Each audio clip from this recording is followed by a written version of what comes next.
Welcome back, everybody, to Chicago Couch Scouts. Today's we're gonna break down some NBA playoffs, kind of starting with the last round. Obviously, the Pacers beat the Cavs in 5 games. Your Cavs go down in the Eastern semifinals. Give me your thoughts. Yeah, I guess unexpected that it was against the Pacers, but kind of what I saw coming against Boston or New York. Didn't really believe in the Cavs. I think they need a second scorer really badly. I don't think Garland's that guy.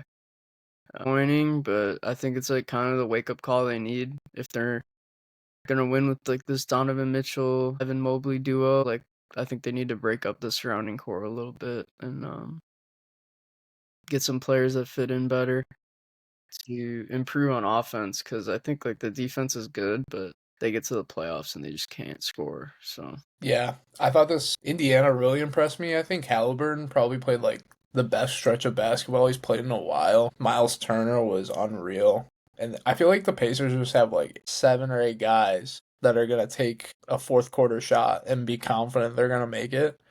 That's why I think they're very interesting because I don't think they have like some superstar. I don't think Halliburton is of that caliber. Like he's not on the same level as Donovan Mitchell.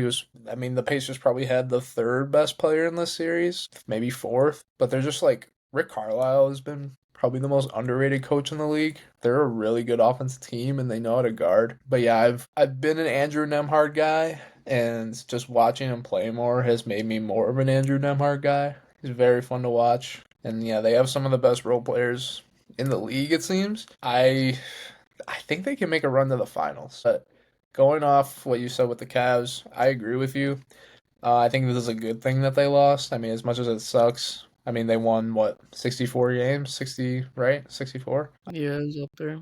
I think I saw on Twitter I think it was Simmons and Russillo talking about potentially going in on Giannis, trading Mobley and Yeah, potentially it's like fucking Mobley for Giannis for Giannis straight. straight up. Comments were ripping them. That would be insane. Russillo loves Mobley, dude. I know. Russillo would trade fucking prime LeBron for Mobley straight up. I mean, Mobley's intrigue is we keep talking about it like his lack of development of an offensive game is concerning, I feel like. I mean, like it's gotten a Yeah, little like better. I don't know what he is in this NBA. Like you think of like how like a guy like Rudy Gobert is talked about, right? Like he's like a 4-time, 3-time defensive player of the year, and Mhm. he's like a joke. Like guys, like you need to be able to score in the modern NBA. Like I'm not saying he's that. Like I mean, I think Yeah, I have yeah. respect for those players. It's just like they're not talked about as being valuable, but like Evan Mobley has like this weird fan base that like still thinks he has superstar potential, and we're in what like year 4 now, going on 5. Like I don't think it's gonna happen. There's been like no development. It's like very small every year. Like I feel like with these guys that are really raw on offense and they end up being really good, like it's like they start off slow and then they take a big jump and they take another big jump and then it's you look up and they're averaging 22 points a game and then they get up to superstardom, like Giannis, for example. Like that's like Mhm. I guess a comparison you'd make for Mobley. Not that he was ever gonna reach that level, but in terms of being raw with like no bag, but just being like really long and athletic. But there's been nothing. Like there's all this talk about him developing an outside shot, it doesn't happen. There's this talk about him developing a handle, it doesn't happen. Like maybe it's because there's too many mouths to feed, like with Donovan Mitchell being so ball dominant and Garland being like a second point guard there, I guess. Like Mitchell's the 2, but like he's really a point guard, so that's why I kind of think they should make a move with Garland and just let Mitchell play the 1 full time. I've talked about like a Zach LaVine thing. I don't know if that's realistic because he just got traded to Sacramento, but I don't know. It's tough. But yeah, with Mobley, I don't see him being the superstar. I think he's a really valuable player, but he's like an elite of the elite role player, like not a superstar in my opinion. And like you can still be an all-star, like Jalen Williams was an all-star, but Yeah. yeah, just I think you got to be able to score like one-on-one at a high level to really be a superstar in the modern NBA. With Mobley, I just think like I think that you were talking about the jump shot. Like, I think it's there. I think it's just like it's like when you watch like 2K rebuilds and people have to like turn up shot tendency on certain players. It's like you need to turn up shot tendency with Mobley up. Like 'Cause like Lonzo, like if you just yeah, shot it more, you'd score more points. I just think like if he was able to just put the ball up more, because I mean like Mitchell's taking like 20, 25 shots a game. Mm-hmm.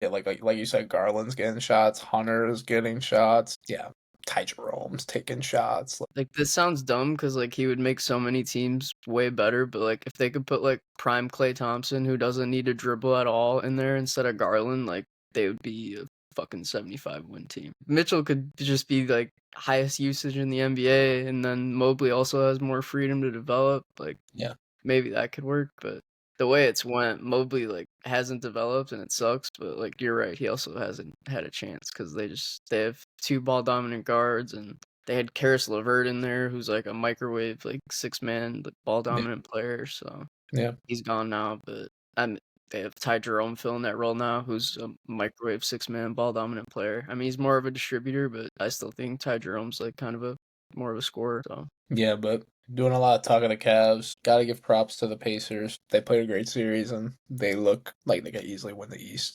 yeah, I don't think I'd go as far as you to say they could go to the finals. Like, I'm rolling with the Knicks, but I think the Pacers have like established themselves as a top team in the East with what they've done the past 2 years.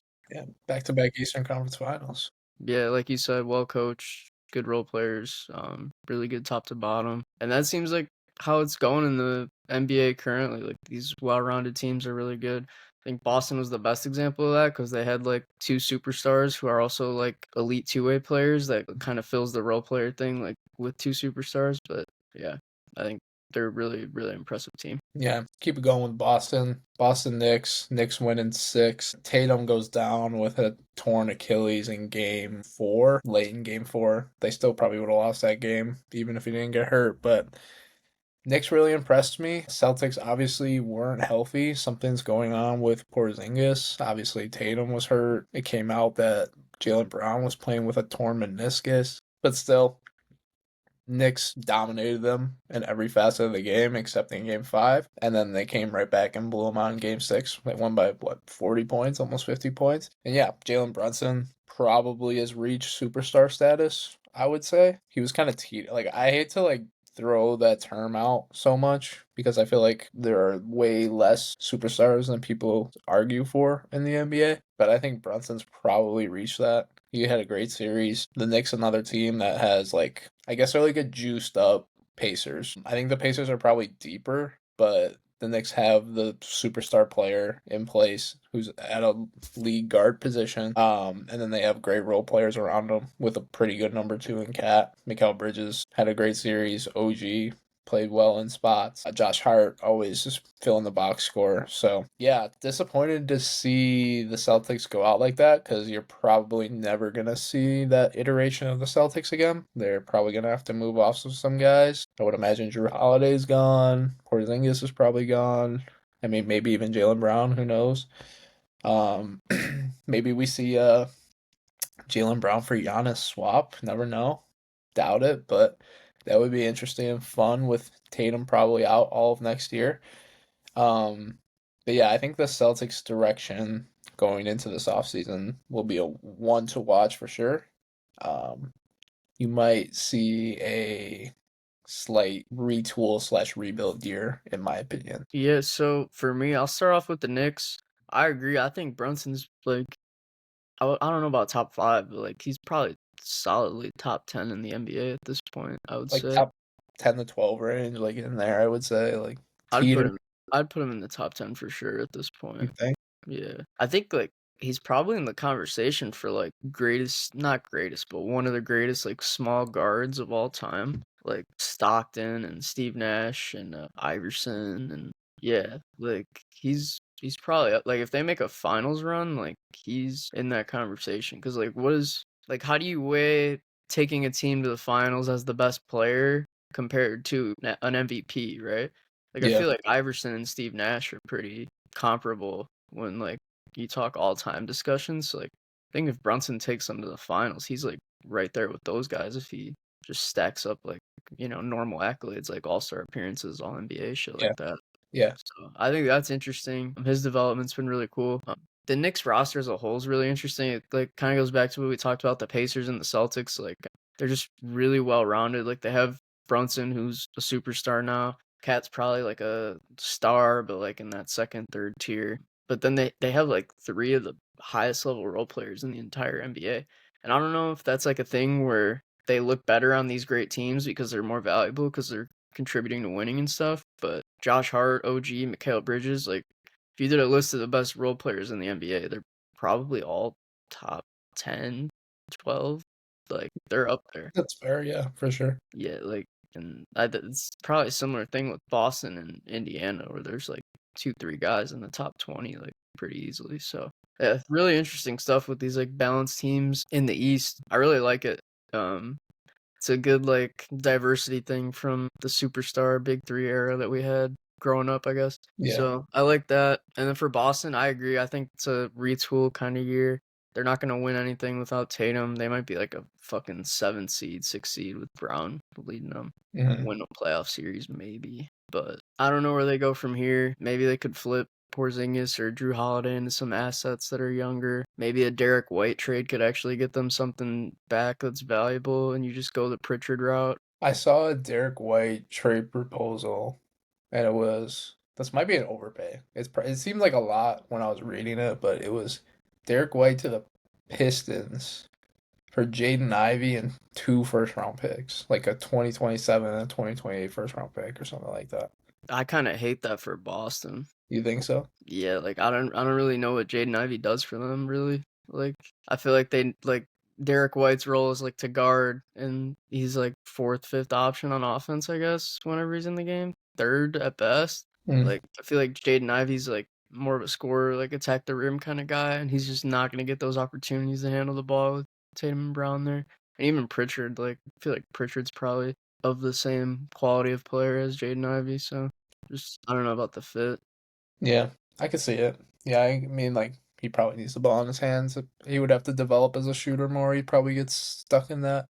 I think Detroit should move off of him though, because like I think he'd have value to a team that's like not very good, but they could get like actual good role players besides Cade that actually fit with him. Not that they don't have them, like they got some good guys, but Yeah, I just don't know who fits his pro. Like, who needs a who needs like a young, almost slashing kind of. I think Jane Ivey's kind of a two-way. I think he can play a little defense. I feel like they should build a team around Cade the same way you'd build it around Luca. I think you put another guard next to him and then like lob threats and shooters and guys that can guard. What But like about I don't think Jaden Ivey's that guard that you put next to him though. Like what about Ivy to like Phoenix for like Ivy and whatever a few like first round Ivy, picks. Ron Holland, and picks for Booker. Yeah, Yeah, there's a lot of interesting stuff with Booker. I like. There's like this weird thing where he's like, their Phoenix's like all-time fucking franchise player at this point. So I don't think they'd move him unless he wanted to be moved. Like if they trade KD, it's like him, Bradley Beal, and a bunch of shit. So I don't know if he's gonna want want to to stick stick around. around there because like he could go to Detroit or Houston and they'd be pretty fucking good, and he'd be like playing winning basketball in a new situation. Mhm. Where isn't he from? He's from Detroit. Michigan, right? Yeah. Yeah, so he's So from that area. so yeah, that would make sense. I mean, I think like Houston could get anybody they want if they decide to, but if it's like a thing where Phoenix wants to do right by Booker and he wants to play in Detroit, or if he has a no trade clause, because I don't really know, like yeah, that can make a lot of sense. Yeah, I'd like to see that. I think him and Cade would be a very interesting duo. Yeah, like I think that makes a lot of sense. Like Cade, Devin Booker, some shooters, some lob threats. Like that's you're following the Mavericks formula there. And that's a team Mhm. that went to the finals. Like was pretty competitive. So Yeah. So yeah, the Knicks advance to the Eastern Conference Finals, playing the Pacers. I think this is gonna be a. I mean, this is like two teams that have historic beef. It feels like obviously like the Reggie Miller series, like the choke sign to Spike Lee, stuff like that. yeah, so there's a really interesting thing going on. Like I've growing up, I see Spike Lee sitting courtside. He's like the Knicks, like Tell me. fucking Palpatine. Like he's just there lurking. Like, but the Rizzler has Oh, replaced him as like the #1 Knicks fan. So isn't that Spike shallow? Lee, like you could win an Oscar, you could you could be Spike Lee, and the Rizzler, the aura of the Rizzler is so large that you are now I don't think number it's a two. coincidence they won by 40 points when he showed up at Game 6 after I they think the lost Game Knicks figured 5. out that every time they invite the Rizzler to the game, Boston would lose a superstar to injury. Yeah, That's I need a little dirty. Like you could call it bush league, but like he just and then they Something I works. need to see. I need to see Rizzler and Chalamet courtside on the wood together. I need to see it in one of these games against the Pacers. Yeah, I'm like Buddy wants an Oscar. Sit next to the fucking Rizzler at the Knicks game and campaign on that one. It doesn't matter what movie you're in. That would be hilarious. I love the Rizzler so much. He'd win he could be in an MCU movie and win an Oscar if he campaigned with the Rizzler, dude.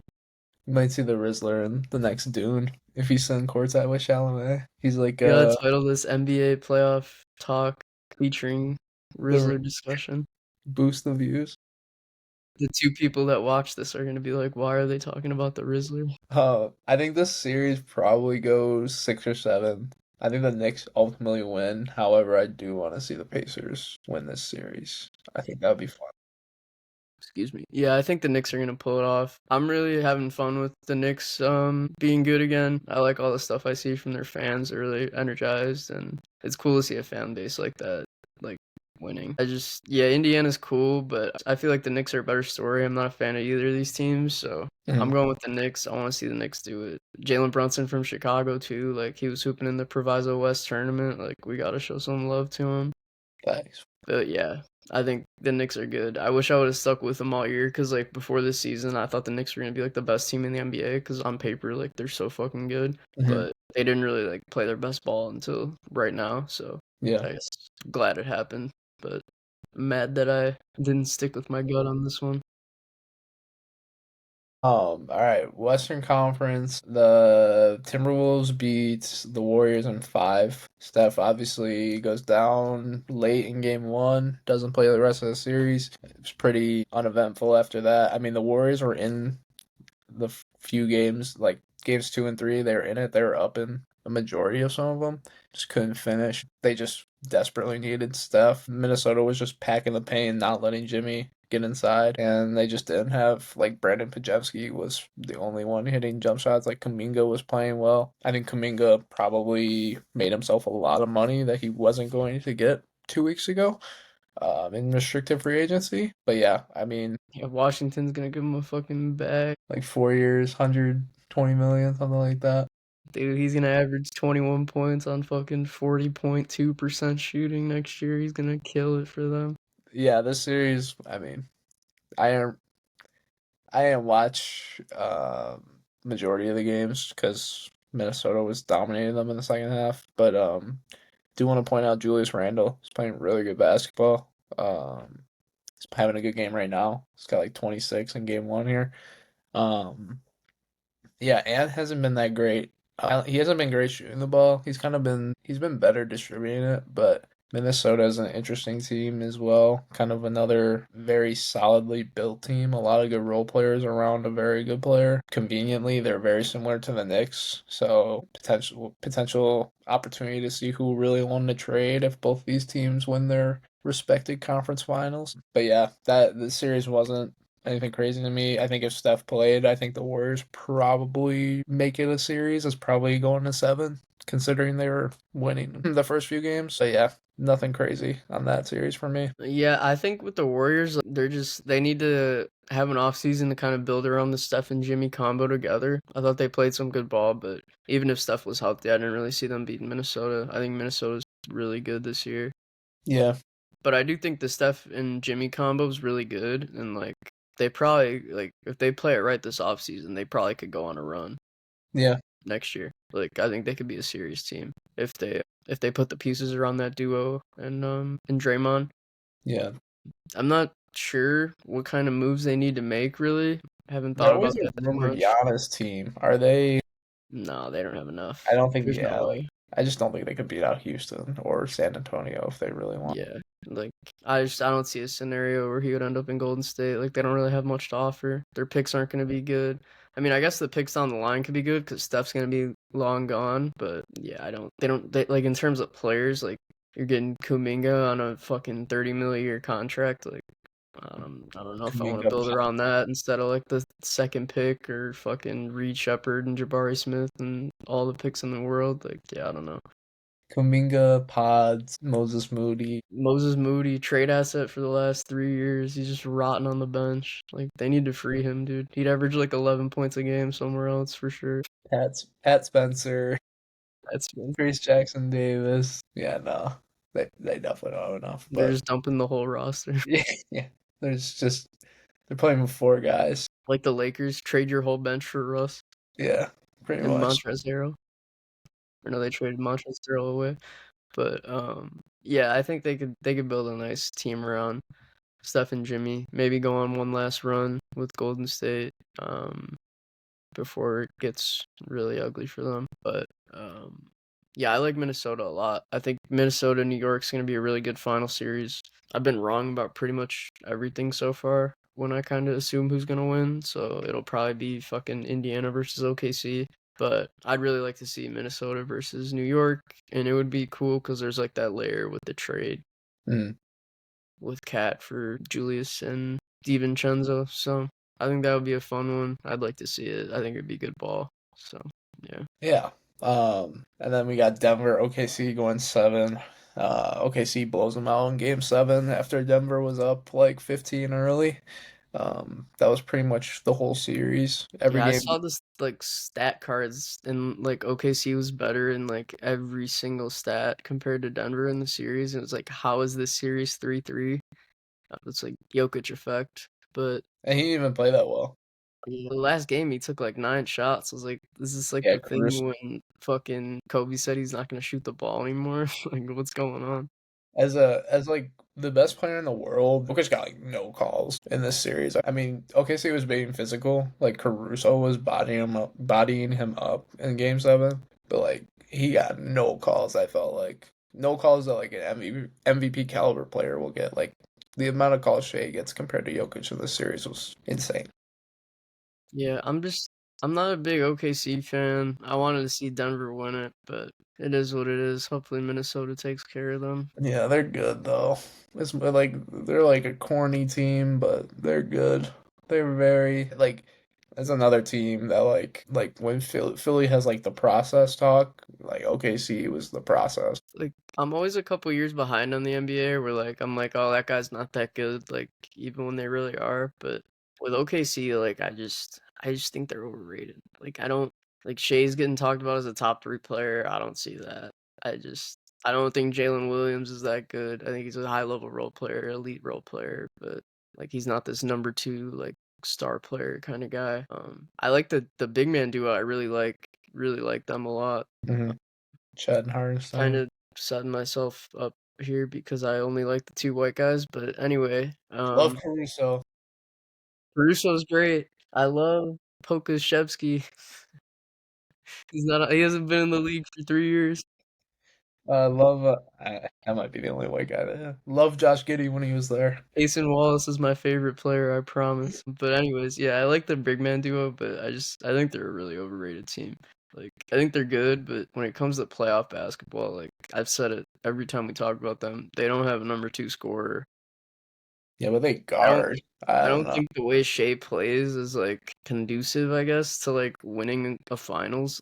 It's like the James Harden thing where like I see them stalling out at some point and like they're way better set up to avoid that than Houston because they could fucking guard and they probably won't miss 32 3-pointers in a row. I just but like I just like I don't I think it's gonna. I don't know. Maybe I'm going overboard with the OKC hate and trying to come up with reasons, but I'm not a fan. Yeah, I think it might be a little. I mean, like I think like they're a very similar case, if not the best version of all these teams we're talking about. I feel like they're all like very well put together teams that are deep. Because like I feel like with OKC, I don't think they really need a true number two scorer. Like I don't think Jalen Williams needs to go out and score 20 points a game. Because like I think like you're gonna have like fucking Aaron Wiggins off the bench come in hit four threes. You're gonna have Casey Wallace score like 13 points. You're gonna have Isaiah Joe hit four straight threes. Like they have so many of these role players that can just go out and give you 10 to 15 with ease. I just think like championship teams like they have those guys, but then they also have the number 2 scorer, and like that's like my thing. Cause like like even like the Cavs have those guys that could like come in and light it up, but Mhm. they don't have the number 2 guy, and I think Shea's a problem too. Like as good as he is, and I just called him overrated. Like I don't know if he could lead a team to the like a championship. I don't. The way he plays, like so, like based on like getting to the rim and free throws. Like I don't know. When you're like a guard like that, like I feel like who's led a team to the finals in the last 15 years besides like LeBron, where their game is like bully ball getting to the rim, and Jokic, I guess. But like I feel like it's more of like perimeter players leading these teams I mean, in the modern. could you say like Kawhi with the Spurs, like I don't old think Spurs? so. I think Kawhi is like similar kind of It's like a mid range. like to like KD on the Warriors, like that kind of, not that they play the same way, but like they operate in the same areas, I guess. Yeah, I think it's a fair. Like they're Trying to think. perimeter guys mostly, but like they operate in the post a little bit, mid range. I'm trying to think.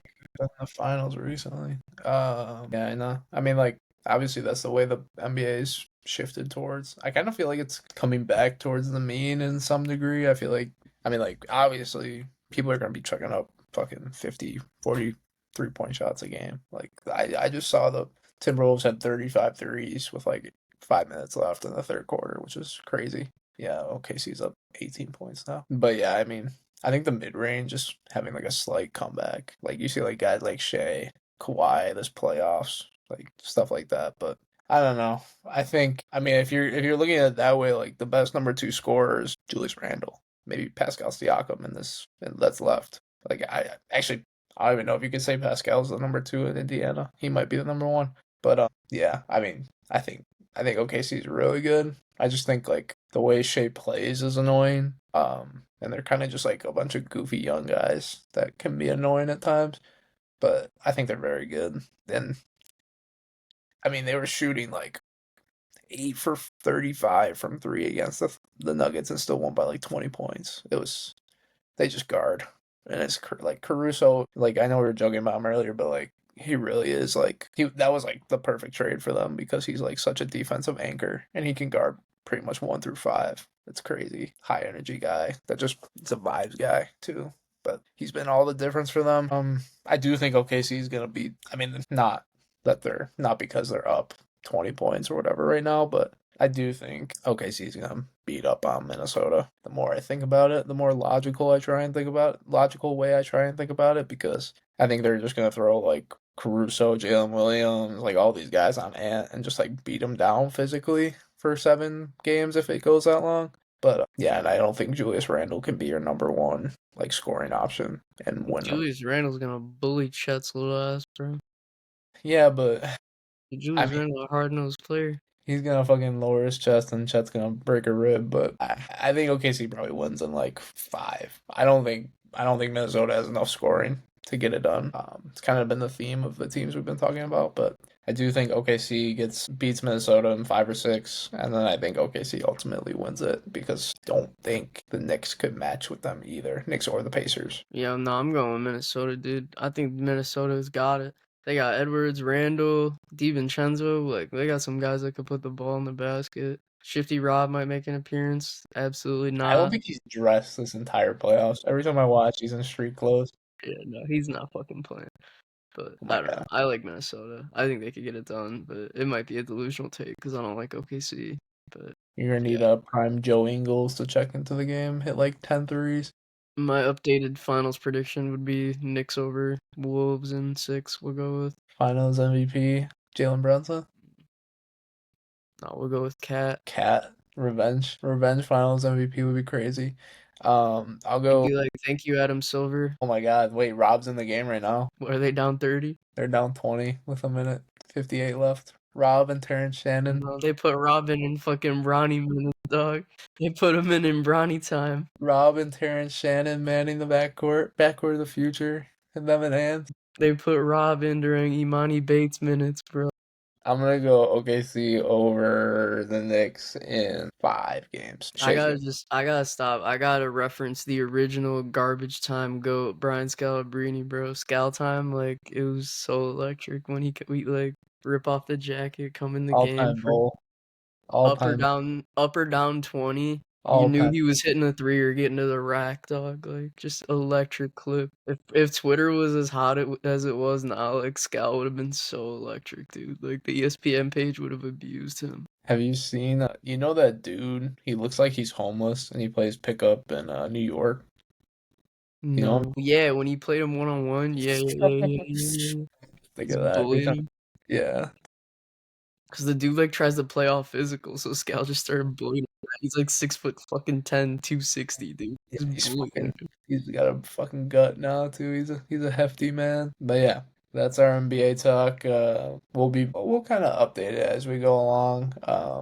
Yeah, I mean there have been some good games, but kind of the theme of the NBA. Oh, Rob's getting shifty. A lot of blowouts. It just hasn't been fun. Rob missed a layup. But yeah, so now we're gonna shift focus here. As of today, if you follow us on TikTok, you already saw us talk about this, but Adam Schefter reported that owners have passed a proposal to allow NFL players to partake in the 2028 Summer Olympics for the flag football games of that Olympics. So what we're going to do right now is we're going to look ahead to 2028 and we're going to draft 5 offensive players because it's 5-on-5 and 5 defensive players of guys are like our ideal team. And then we're going to kind of compare teams, and you guys can let us know which team you like more in the comments. Let's see. We can do heads or tails for first pick, I guess. Oh, time to decide the order in which we're going to pick. I'm going to say last series, heads or tails. Luch, what do you want, heads or tails? Heads. It's heads. Do you want first pick or second pick? We'll do the same way we did with the draft. We'll go one pick and then back to back. I'll take the first pick, and I'll just take Lamar to start it out. I think flag football, like, kind of want like electric players that can make people miss in the open field. So I'm just gonna go with the guy that's best at that. Not Yeah. really too familiar with how the game works, so Yeah. I'm just gonna like go with what the idea is in my head. And Lamar seems like he'd be like the best backyard football player out of any of these guys. So I agree. He would probably be my 1-1 quarterback. I mean, obviously one of the best quarterbacks in the league. I think there's a few options there. It'll be interesting to see where we are at in 2028. Um, with my first pick, I'm gonna take Justin Jefferson. Arguably the best receiver in the game. He's gonna get open no matter what, no matter who's the quarterback. He can beat you over the top. He can route you up. He's definitely gonna be routing up some random white dude from Sweden. But yeah, best receiver in the game. Take him with my first pick. And then with my second pick, I'm gonna go. This is tough. Do I want to go defense? Do I want to get my top defensive player on the board? Shit. I don't want to take a quarterback. I don't need to. I'll take Chase too. I'll solidify my weapons. I'll get the 2 best receivers in the game here. Yeah, kind of simple. Rekindle the LSU days. So for me with my second pick, I guess like we're playing against each other here. So I'm gonna go with the defensive player of the year to counter your receiver duo. I'll go with Patrick Surtain to man up one of those guys. Okay, like that. And then on offense, I'll go with George Kittle to pair with Lamar. I think having a big guy that could block for the playmakers, be a mismatch, especially in the open field, could be interesting. And yeah, I'm not sure how to go about this, so I'll go with what's on my mind and make an interesting pick with Kittle. I like it. I can see it now. Kittle like blocking a 10 white dude from Norway type shit and just fucking like sending him over the barricade or some shit like that. Yeah, like if they're playing against foreign teams, like he's dominating. But I mean, even if this is like a one-on-one battle between our teams to see who the USA team is, like I think Kittle would be an interesting matchup against whoever you pick as well, because it's probably gonna be like corners and safeties. So I don't know. Maybe we'll pick Fred Warner to match him up or something, but I think Kittle will be a mismatch either way, whether he's playing NFL players or guys that look like they could work with us in fucking Sweden. I am gonna go defense here. I think I'm gonna take Jalen Johnson. I think he's one of the better. Him and Sertan are probably like up there as coverage corners. Some of the better ones in the game. Um, you know, obviously a bear, so I love Jalen Johnson. I think, I mean, by the time this comes around, he'll probably be in his like prime age, prime athletic age. Let's see. I need to verify that age though. Yeah, he's 26 now. By the time this comes around, he's gonna be like 28, 29. Um, so I think that would be a good pick. I think him and Sertan are probably arguably the two best cornerbacks in the league. There's some names that you can also argue for, but I'll take Jalen Johnson here as a lockdown corner. Um, I think I'm gonna go linebacker to kind of counter Lamar. So my mindset is linebacker. You're either taking Fred Warner or Roquan. I think I'm gonna take Fred Warner because he might give you like a little less speed that Roquan possesses in order to like spy Lamar, but he's gonna make up for it with his coverage skills, and he's like not like that much slower than Roquan because I think Roquan struggles in coverage a little bit. So I think Warner to match Kittle and potentially spy Lamar would be ideal. And he just got that fat contract too, so one of the best linebackers in this era of football. Yeah, I like the pick. For me with my next one, gonna go interesting with it. I'm gonna go with the pass rusher. Not gonna go with the best defensive player in football, Miles Garrett. I'm gonna go with Micah Parsons because they're unblocked here. I'm just thinking like who's gonna close however many yards of distance it is from where the pass rusher lines up to where the QB is, and I think Micah Parsons is closing that gap unblocked faster than anybody in the league. So I'm gonna prop him up there and have whoever you got at QB worrying about him, Like or that. whoever the Norway QB is gonna be in for a rough time with Micah Parsons looking at him. Yeah, I like that. I think you could even argue he could be your linebacker as well.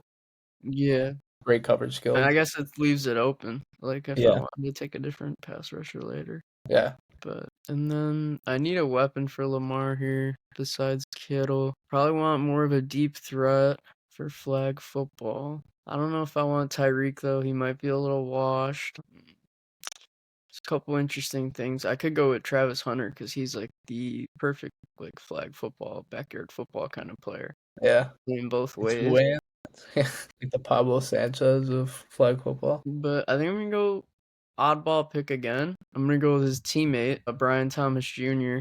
Give me a big deep threat wide receiver, um, that I think would be better in this like open field style of game compared to real life, where he's also very, very good. Hmm.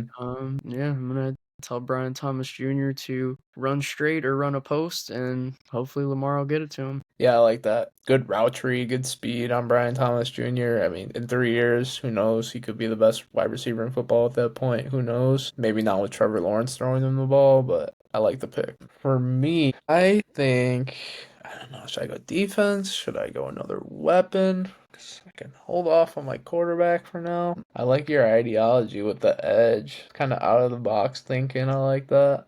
I'll go with another DB. Trying to think. I'll go Kyle Hamilton. I know after the news came out he tweeted like the Korean flag, but I think he's good enough to play on this team. Obviously like a hybrid safety like that. He's gonna make plays on the field. I think in like flag football, like that type of stuff. I think you just want versatility. So like that's why I think like Travis Hunter would have been a good pick. Like he's gonna provide you versatility. So I think Kyle Hamilton gives you that in this situation. With my running back pick, I'm going to take Jahmyr Gibbs. I think I was between him or another running back that maybe you'll pick, so I won't say anything. But obviously, he's going to be able to catch the ball, and he's on the football field. He looks like the fastest person I've ever seen in my life. So I like that three-headed monster of Gibbs, Jefferson, and Chase for whoever my quarterback is. All right, so this is a tough one. Should I do something like really weird, or should I just like,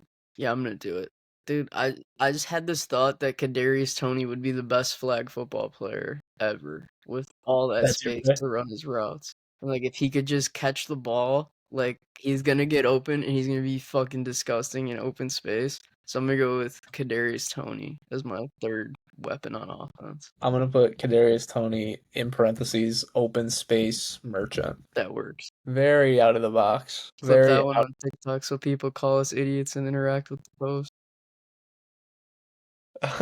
All right. There's your final wide receiver slash tight end. So I need two DBs, linebacker, and a running back. Yeah, so you probably think I'm gonna take Bijan, but I don't. That was I who was I was thinking thinking. A Chain, but I forgot about Gibbs, so that's why I thought of A Chain because I probably should have just took Gibbs earlier.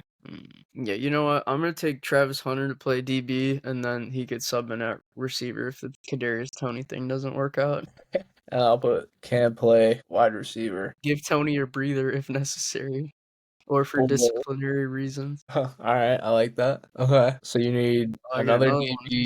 Another DB, linebacker, and running back. Wait, do I get another one, or didn't I just pick Tony and Hunter? Or aren't you up? How many picks do I Yeah, have? you have seven. I have six. Alright. Okay, all right. I'm gonna go cap off my DB room. I'm gonna go Derek Stingley. I was always a Derek Stingley believer. I was very happy that he went before Sauce. Am I tweaking? He went three, right? Yeah, over Mhm. Sauce. Yeah, Yeah. I'm very happy he went there. I was always on the Derek Stingley hype train, and after last year, looked like that could have been a correct take. But we'll see how Sauce plays this year under Aaron Glenn. But I think in 3 years, Stingley is probably the top, if he's not already a top five, top three corner in the game. Good cover skills, good ball skills. Not much more I can say. I think that's a very good DB room for this Olympic flag football team. So I need an edge and a quarterback. I'll just take my quarterback now. I just gotta take Mahomes. Like in my head, like you know what? Nah, let's be fun with it. Fuck Mahomes. I'm gonna take Jaden Daniels. I thought you Obviously, were gonna go with college Denard Robinson there. I'm gonna take Shadur Sanders or Baylor RG3. But yeah, like Jane Daniels, same vein as Lamar. He's gonna be able to move. Got a good arm. In 3 years, obviously he's gonna be even more developed. So already probably a top 10 quarterback and probably top five in 3 years. So I'll take Jane Daniels. Alright. So Yeah, I need linebacker and running back. correct. Last two Um, picks. hmm, Oh wait, we might have. No, no, no. You need running back, DB, linebacker. And what do you need? I need just an edge. Alright, I'll go with Nick Eamon, but I'm gonna play him at my linebacker for this flag Mm, football sport. I like that. And Interesting. then Considering for he is. my actual DB, I'm gonna go. Well, go with here. Kyle Hamilton would be like the good one, but you picked him already. I'll just go with Sauce. Fuck it. Big guy. Yeah, good Good coverage. player. We'll see how well he Nice. plays here. Nice. Like him. All right. Solid pick. Oh, yeah, I lied. I need a wide receiver too, or a tight end. So these are my last two picks. Wide receiver, tight end, and edge in 3 years. You know what? I'm gonna take Abdul Carter as my edge. Yeah, if Kind you of, took Parsons, I was gonna take Abdul. yeah, kind of very similar player. Same kind of path at Penn State as well. Played, kind of showed inside and edge abilities at Penn State. Freak of nature athlete. I think Abdul Carter might be a better athlete than Micah Parsons. And in 3 years' time, who knows where Abdul Carter's at? But I spelled Abdul wrong in my spreadsheet. But yeah, that's going to be my edge. Just a freak athlete. And then wide receiver slash tight end. Do I want to go with a tight end or do I want to just stack the receivers? I think I should probably take a tight end, I'm gonna go with Colston Loveland. of course. Who's gonna be able to block? You know what? I'll take Sam Laporta. I think obviously like he's not the capable blocker that George Kittle is, but on the same vein as a receiving threat. Obviously both Iowa guys, Iowa tight ends just producing in the league. So 3 years time, like thinking ahead to the future, Laporta is probably gonna be what 27. He's gonna be peak physical condition. So yeah, I'll take Laporta there. My final pick. This one's tough. I don't know, cause this guy's gonna be old by the time of the next Olympics. I know what you're gonna do. Yeah, so you might see it coming, but I'm gonna go with Reggie Bush. Why? He's gonna be 43 by the time of the Olympics. At running back, I'll just go with Bijan. It's an easy one. He's shifty. He's probably the best back in the league besides Saquon at this point. By the time this ends up happening, Saquon's probably gonna be done. So Yeah, I like that. That was who I was debating between him and Gibbs. Obviously, Both the same draft class as well. They're always going to be compared, but those are our 10 guys. There's only one answer for this, I feel like. Gonna figure something out.